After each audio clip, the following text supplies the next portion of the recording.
Игрушки закончились, вы все военные. Никакого материального обеспечения, ровным счетом ничего. What exactly is the thinking inside Russia as dissent and defeats mount? Putin's army, once feared, now in disarray. In Siberia, another man shot a recruitment officer point blank.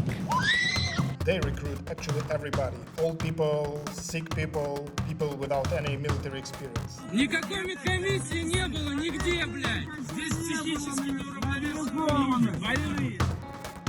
He thinks that he can win the war by just throwing more grinder meat into the front lines.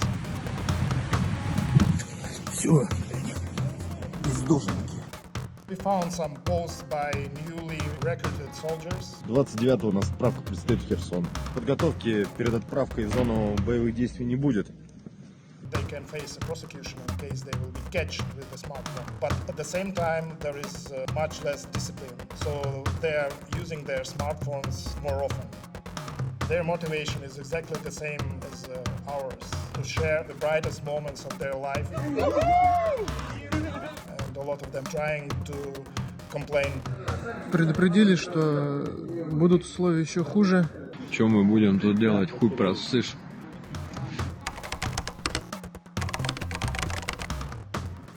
My name is Krutov, and I'm an investigative journalist currently covering the Russian-Ukrainian war. So open source intelligence is the source which everyone can find. You find out not only the soldier, you start to investigate who is he, where did he came from, what is his unit, where does he serve. We can retrieve a lot of information about how the war is going. We found one photo posted by a soldier from so-called Donetsk People Republic. He's sitting on his BM-22 Grad rocket system, and he forgot to turn off the geolocation. So we found out his position on the map. It's a position in the middle of the field near Kherson region. And by searching nearby images, we found pictures of other Russian soldiers who posted from that area. For example, we found the soldier's photo in the office, and it appeared to be the office of the local agriculture company. Russia seized a lot of Ukrainian agricultural assets. These new satellite images show what appear to be the ramping up of theft by Russia of Ukrainian grain. They do not only steal the grain and export it to other countries, but they also put their hands on the infrastructural facilities. We even found a soldier who posed from the local family winery, where it seems that he and his friends, they have a firing position there. Then we tried to look at other nearby photos. We tried to contact the owner of the winery to figure out if he knows that Russians using his winery and his hotel as a place to stay. Russian President Vladimir Putin just escalated his invasion of Ukraine, calling up hundreds of thousands of reservists.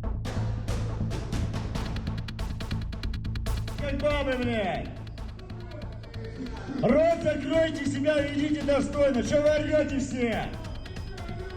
You probably have seen a lot of videos from so-called gathering points. It's usually some large facilities like sport halls where they gather all these mobilized before they will be brought to their units. And conditions, how they keep them is awful. Автобус уехал, никто никому не нужен. Как стадо баранов загнали. There was a video of Russian mobilized people who were just dropped off the bus in the middle of nowhere in the snow field, and nobody waited for them. They were freezing. It was easy to geolocate because there was a comment section on Kontakte under this video where people, mostly their relatives and wives, discussed the situation. We were able to retrieve from there an approximate area where it could have been filmed. And after that, we started to look at satellite images, started to search for possible military units which are positioned nearby. And that's how we were able to geolocate the exact precise point where this video was filmed. The problems with the tank, as I mentioned in the story, are as tactical as they are technical. We are able to figure out that the losses of Russian equipment are huge, and they cannot replace this equipment with the similar one. Это пацанам, танкистам, такую шляпу выдали. And we tracked how Russia moving tanks, howitzers, and other stuff to Ukraine, and now we see that they're unpacking old Soviet reserves and they're bringing in tanks like from 1960s even. from Cold War era tanks. Here we found a photo of a tank. It was very easy to geolocate the photo because there are a lot of landmarks on it. This photo was taken on the railway station Millerovo. This is a T-62M tank, very old tank. It's actually crap. Fears of a Russian invasion of Ukraine, and now we're learning that Vladimir Putin has 110,000 troops amassed on the border. Before the war, because we followed the Russian military build-up in Ukraine very closely, we knew for 99% already in December and November that the war will break up. We tracked the social media accounts of Russian soldiers who were sent to Belarus. Relatives of those soldiers start to discuss this on social media, and they were told that they are going to military exercises, which is nothing new. But when we started to follow them and reached out to them, we discovered that a lot of people actually already know from their commanders that they are going to Ukraine. When we don't hide that we are journalists, they are very often quite open and ready to speak and tell you a lot of useful information too. They're very frustrated actually with what's happening. Самые дешевые прокладки плюс самые дешевые тампоны. Пулевое ранение прям туда вводите и все, он начинает разбухать и придавливать стенки. Of course your morale will be very low, especially when you find yourself in the conditions which are totally different from what you've been promised. Люди болеют, пневмония, заболевания, у всех температура. Палатки нам нихуя не дают, жили в землянках. Неделю мы прожили в скотских условиях.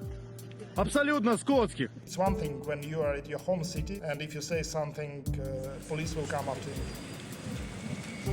But when you are sitting in the dirty trench and you can die every next second, maybe you're just feeling a little bit more free.